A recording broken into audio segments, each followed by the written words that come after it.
How's it going, guys? It's Mr. Lo4f, and today I'm going to go and do this contract called Warehouse Repairs. There's a couple of reasons I ended up deciding to do this mission. One, you end up unlocking a warehouse, so at least that's like more locations on the map sorted. It's just one of those funny missions as well. Not funny, but there's basically one of the themes on this phase is like taking generator trailers to certain warehouses and then you can craft items. So it was kind of a good example to demonstrate that. Plus, with the setup I was going to run, it was a chance to bring the Burlak out.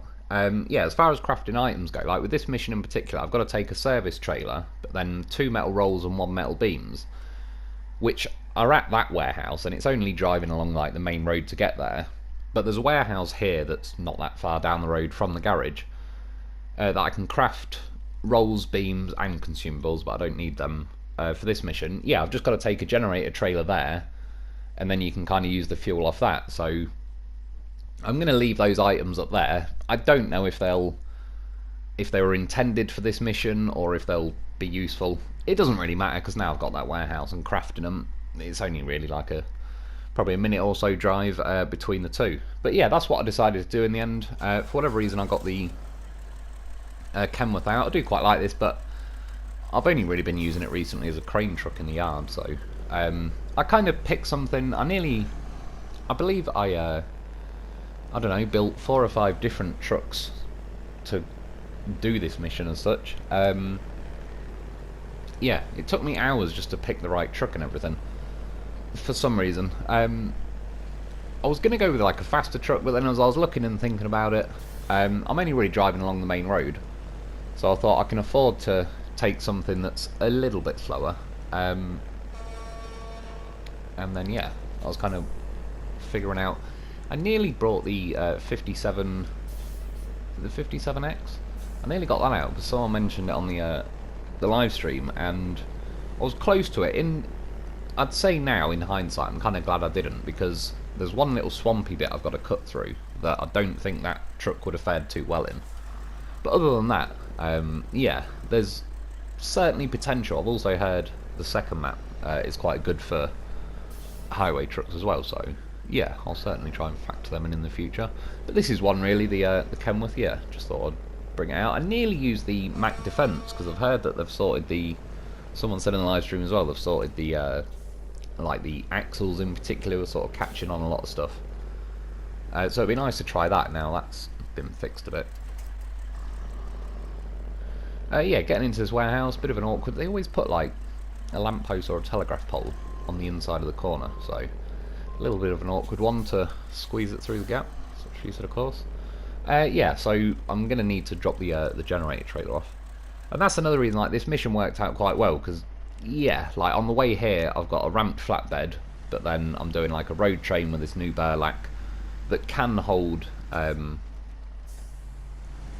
generator, but also the other part of this mission is like a service trailer that I've got to take, which it's at the garage. Obviously I'm going to have to drive back past the garage anyway, so I'll pick it up on the way. But yeah, that's basically another reason kind of like why this mission worked out well. I'll do a bit of a road train, kind of do 2 different types of trailers, and yeah, it all just seemed to work out pretty nicely. To be honest, by the time I got on the game, and again, just I don't know what is wrong with me, but just to make a video, and that seems to take me forever at the minute. I knew I wouldn't have time to do the review video. It wouldn't even make it out until tonight. Yeah, as far as crafting goes, one thing I will say, which is pretty cool, the amount of fuel it costs. Like, you basically convert the fuel in the generator to build items. They're really cheap. So I'm just throwing it out there that whilst I was here, I've built beams and rolls because I need them, but I ended up building like another 10 rolls and 10 or 15 beams and 10 consumables, etc. Because I know at some point in the future I'm going to get here, go to build some items, and it'll say there's no power or whatever, and I'm going to have to go and reverse up to that generator trailer and connect it just to click turn generator on. So yeah, whilst it's on, I just built loads of stuff because it's a bargain. I mean, worst case you can just bring a semi trailer and keep filling up the generator anyway, but I'll admit they've They've been very generous on the price, which is good, because as I just said, if you can bring a semi-trailer, I suppose you can do that and it's part of it, but it's an inevitability, so it's not like there's any difficulty per se. Like, I've got to be very careful with rationing out the fuel. Maybe on hard mode, I don't know how hard mode plays out. I've heard that, you know, certain things cost money. Money's tighter than I believe it's certainly going to be in this version, but by now, if you're on hard mode on this phase, I don't know if money's still going to be that tight the entire time. I'd imagine once you've sort of got something sorted, it's possible to build a little bit of money up. And yeah, pretty easy drive, other than like there's random bits of the road that are broken, which are fine, but they yeah, they're definitely kind of old school, very sharp hitboxes on them. It's funny as well, because the reason I've got that red Burlak is that yellow one laying in the garage. I forgot, like, just when I was looking, I thought, oh, I don't even know where I put that, so I just went and built a second one. And yeah, as I was driving out the garage to go and check that my my Burlak could have those type of trailers. I just, yeah, drove around the corner of the Kenworth and thought, oh yeah, that's what I did with it. That's what it got up to.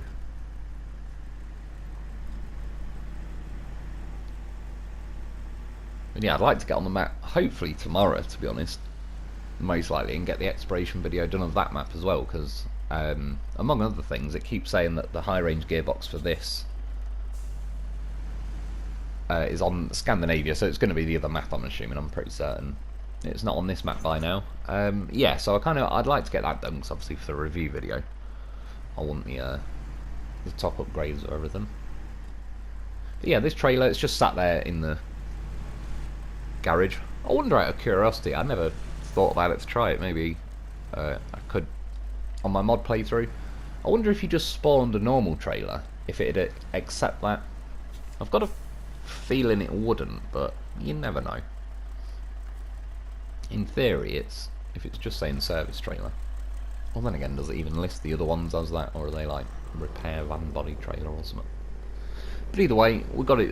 Yeah, like another nice thing really was to do a bit of a road train, and like I said, it's not an amazingly complicated mission really. It's sort of a nice little one, like I say, to pick a truck that you don't necessarily bring out a lot, because other than this bit coming up, this was the bit that kind of, I don't know, increased the length of the journey a little bit, because it got a bit bogged down in the swamp, but nothing too crazy.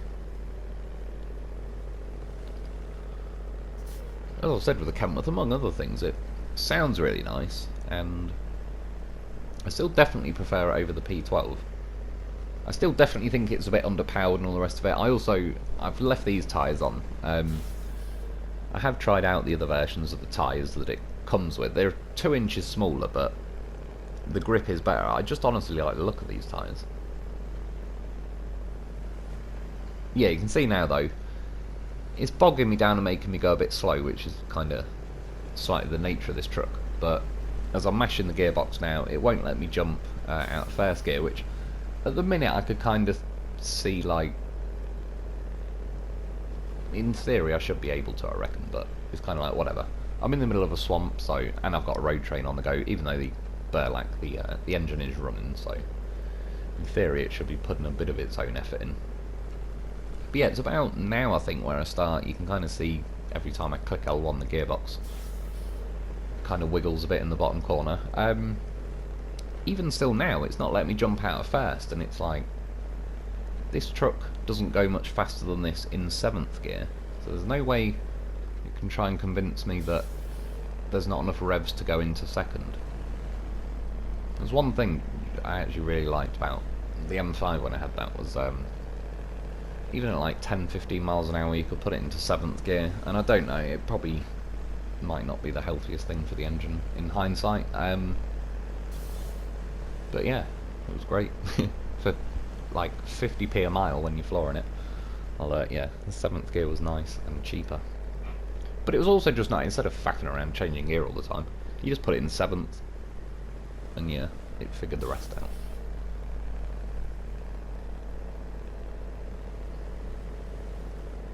To mount now, I think it's in, yeah, is it 3rd? Again, it's inconvenient, but it for some reason it shrinks the screen when I'm recording now, and one entire half of my TV basically is a giant red box with a microphone that says recording, which is a good hint, but yeah. I'm now looking at, you could probably fit 4 screens of like the size of the screen I can see now on my TV, so yeah. And what's it, a 42-inch TV, so yeah, 21-inch picture. Bloody hell, it was a bad time to hesitate in a sentence. Yeah, thankfully it was mainly this, really, that swampy section. Once I'm now back on this road, you can see though, it's making me earn these last few truck lengths.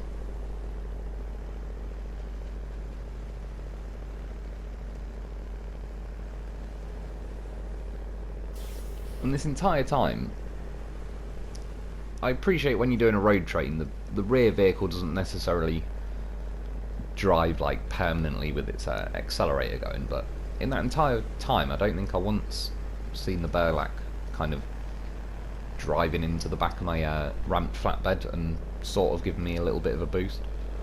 I mean, the goddamn horse of a vehicle, he would definitely, that's the sort of thing he would do.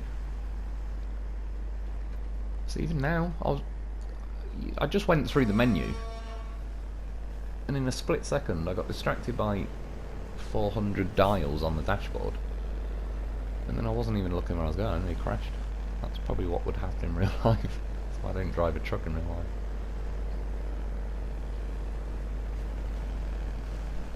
And yeah, there's a tiny bit more off-roading now. I don't get, if I remember correctly, I don't get punished me too bad on this one, plus the warehouse is only just down here anyway. There's kind of 2 options to loop round to this warehouse, but the other road was just a much longer, windier version, really. And yeah, if I had a bit of a stronger vehicle, I might have. In fact, just looking to the left there, there's another road that sort of, you could use that as yeah, use that as well to avoid the little swampy bit I just drove through. And do you know what? After all this, I didn't even look what you can build at this warehouse now. But just in general, as far as going through like contracts and all the rest of it, I'd like to get stuff, yeah, if there's bridges to be built and that. Although that said, the bridge near the garage, certainly it'll be on the list, but I actually do quite like cutting over the water that's just next to it, so that one probably not in too much of a rush. But yeah, just in terms of priority, like missions where you unlock contracts and all sorts of stuff, they're probably the best ones. Just potentially opens up more options for future missions when you've got more locations of like materials to pick from. Yeah, for what it's worth, this mission lets you do, it's not like a staged mission, so I could drop the cargo off first and then now kind of cash the trailer in. It's Burlak. It definitely needs more power. It didn't even remotely have enough guts to push that ramped flatbed at all. And then now it kind of got snagged a little bit on the side of the Kenworth about now, and it didn't have any oomph to. I edited like, I don't know, probably only 20 or 30 seconds, but yeah, this thing just, I had a couple of goes at it. So the reason why I'm obviously driving next to the Kenworth, I've got to get this trailer to touch the box to cash it in, and just I wasn't really thinking properly when I pulled up, so I stuck the Kenworth like right across the middle. That's how my old cat used to lay on my bed, even though he was only the size of a cat. I swear he could make himself like 3 foot long. I've got a photo on my old phone. It's as long as half a sofa. That's what he used to do right in the middle of my bed. So even now, autopilot, I just drove off, and then it was only after I stopped and honked the horn that I even realised I was still, in theory, supposed to be making a video. Again, I don't know what's wrong. There's some kind of like zoning out and daydreaming disease, and I've got it. Yeah, but that's that in the bag. So like I said, I forgot to check what's what's actually in the warehouse, but we have one now, so future options. Yeah, that's about it for today though. I hope you enjoyed. I hope that helps. Thanks for watching. Get yourself a life because he's a beast, and I'll be back soon.